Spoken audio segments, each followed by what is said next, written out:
Wonderla toilet cleaning ను సులభంగా మార్చే powerful product ఎలిమ్ toilet cleaner.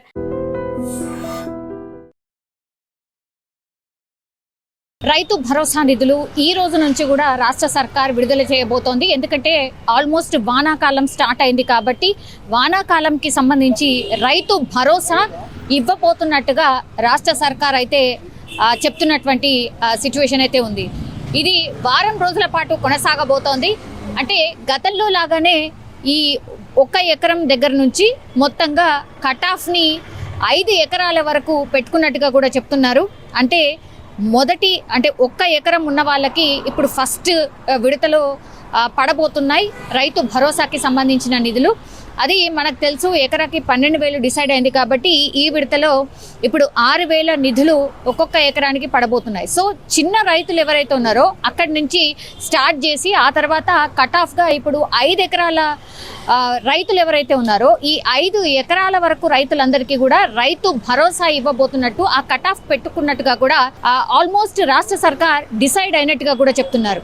So cut ఆఫ్ని 5 ఎకరాల వరకు పెట్టారు కాబట్టి ఇప్పుడు 5 ఎకరాల వరకు ఎవరికైతే భూమి ఉందో వాళ్ళకే ఇవ్వబోతున్నారా, లేకపోతే 100 ఎకరాలు ఉన్నా సరే 5 ఎకరాల వరకు వాళ్ళకు కూడా ఈ రైతు భరోసా కల్పించబోతున్నారు. ప్రజాప్రతినిధులు కావచ్చు, లీడర్స్ ఎవరైతే ఉన్నారో వాళ్ళందరికీ కూడా ఇవ్వనక్కర్లేదు అని కూడా ఒక చర్చ నడిచింది. దానికి సంబంధించి కూడా చాలా మంది ఒక క్లారిఫికేషన్ అయితే అడుగుతున్నారు. మరి వాళ్ళకు కూడా నిధులు వస్తున్నాయా లేదా, ఎవరు ముందుకైతే వచ్చి చెప్పట్లేదు. బట్ గతంలో అసలు కటాఫ్ ఏమి పెట్టకుండానే అందరికీ, అంటే ఎవరైతే వ్యవసాయానికి సంబంధించిన భూములు కలిగి ఉన్నారో వాళ్ళందరికీ కూడా రైతు బంధు పడింది. గత సర్కార్లో బోలెడంత నిధులన్నీ కూడా వేస్ట్ అయిపోయాయి, ఖర్చు అయిపోయాయి. ఎవరైతే పంటలు పండించట్లేదో వ్యవసాయ భూములు, ఎవరైతే రియల్ ఎస్టేట్ లాగాను లేకపోతే పూర్తిగా రాళ్ళు రప్పలు ఉంటేనో వాటికి కూడా నిధులు వెళ్ళాయి కాబట్టి అవన్నీ కూడా నిధులన్నీ కూడా దుర్వినియోగం అయిపోయాయి. కాబట్టి అవన్నీ ఏమీ కాకుండా ఎవరైతే నిజమైన రైతులు పంట పండిస్తున్నారో వాళ్ళకే రైతు భరోసా నిధులు అందేలాగా రాష్ట్ర సర్కార్ అయితే డిసైడ్ చేసింది. కానీ మొన్నటి వరకు పడినటువంటి నిధులు ఏవైతే ఉండేనో రైతు భరోసాకి సంబంధించిన నిధులు ఎక్కడి వరకు పడ్డాయంటే కూడా చాలామంది మొన్నటి వరకు కూడా 3.5 ఎకరాలు 4 ఎకరాలు ఉన్నా సరే మాకు పడలేదు అనే రైతులు కూడా చాలామంది ఉండే. మరి వాళ్ళది మళ్ళీ ఒకవేళ పడకపోతే మీరు వెళ్ళి ఇంకోసారి వ్యవసాయ అధికారిని మీ జిల్లాల్లో మీ ప్రాంతంలో ఉన్నటువంటి వ్యవసాయ అధికారిని కలవండి అనేటువంటి మాట కూడా చెప్పింది. ఇప్పుడు వాళ్ళందరూ ఒకవేళ కలిసి వాళ్ళు ప్రూఫ్స్ అన్నీ చూపించి గ్రౌండ్ లెవెల్లో కూడా ఈ వ్యవసాయానికి సంబంధించిన అధికారులు నిజంగా అర్హుడైతే మాత్రం రైతు భరోసా నిధులు పడే అవకాశం అయితే ఉంది. అదే ప్రభుత్వం కూడా చెప్తోంది. ఇప్పుడు వానాకాలం వచ్చేసింది. మొన్నటి వరకు గందరగోళం, హడావిడి, ఎన్ని ఎకరాలకు ఇవ్వాలి ఏంటి అనేది కూడా పెద్ద ఎత్తున చర్చ నడిచింది. కానీ ఇప్పుడు 5 ఎకరాల వరకే మేము రైతు భరోసా నిధులు ఇవ్వబోతున్నాం, ఆ కట్ ఆఫ్ని 5 ఎకరాల వరకే ఫిక్స్ చేసుకున్నామని ఇప్పుడు రాష్ట్ర సర్కార్ డిసైడ్ అయినట్టుగా కూడా చెప్తున్నారు. సో ఇప్పుడు ఎవరికైతే 5 ఎకరాల లోపు భూమి ఉందో, వ్యవసాయ భూమి ఉందో వాళ్ళకి ఇప్పుడు రైతు భరోసాకి సంబంధించిన నిధులు ఈ రోజు నుంచి మొదలు పెడితే వారం రోజుల్లో కంప్లీట్ చేయాలి అనేది కూడా ఫిక్స్ అయినట్టుగా చెప్తున్నారు.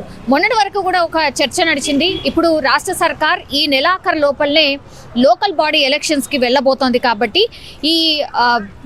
ఈ నిధులు ఏవైతే ఉన్నాయో 3 విడతలకు సంబంధించి, అంటే నెక్స్ట్ వచ్చే 1 ఇయర్ వరకు కూడా 3 విడతలకు సంబంధించిన నిధులు కూడా ఒకేసారి విడుదల చేయాలన్న ఆలోచన రాష్ట్ర సర్కార్ చేసింది అనేది కూడా పెద్ద ఎత్తున వార్త సర్క్యులేట్ అయింది. కానీ అది ఏమాత్రం కూడా కరెక్ట్ కాదు. కేవలం ఈసారి అంటే వానాకాలంకి సంబంధించిన నిధులు మాత్రమే ఈసారి ఈ రైతుల ఖాతాలో పడబోతున్నాయి. అది కూడా వారం రోజుల్లో మొత్తం 5 ఎకరాల వరకు ఎవరికైతే వ్యవసాయ భూమి ఉందో వాళ్ళందరికీ కూడా రైతు భరోసా నిధులు పడబోతున్నాయి. అంటే 1 ఎకరానికి 6,000 చొప్పున చూసుకుంటే 5 ఎకరాలు ఉంటే 6 × 5 ఎకరాలు ఎంతైతే అమౌంట్ ఉంటుందో వాళ్ళందరికీ కూడా రైతు భరోసా నిధులు అందబోతున్నట్టుగా కూడా చెప్తున్నారు.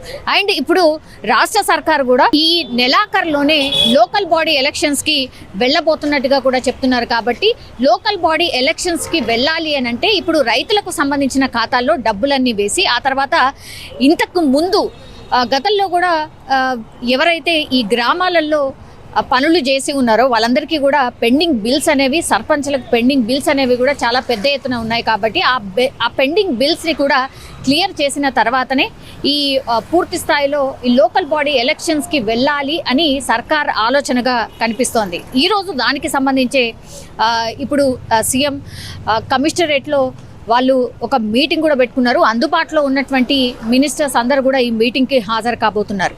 సో ఒకటి గ్రౌండ్ లెవెల్లో ఎట్లాంటి చర్చ ఉంది అనేది కూడా ఒక సర్వే చేయించారు సీఎం రేవంత్.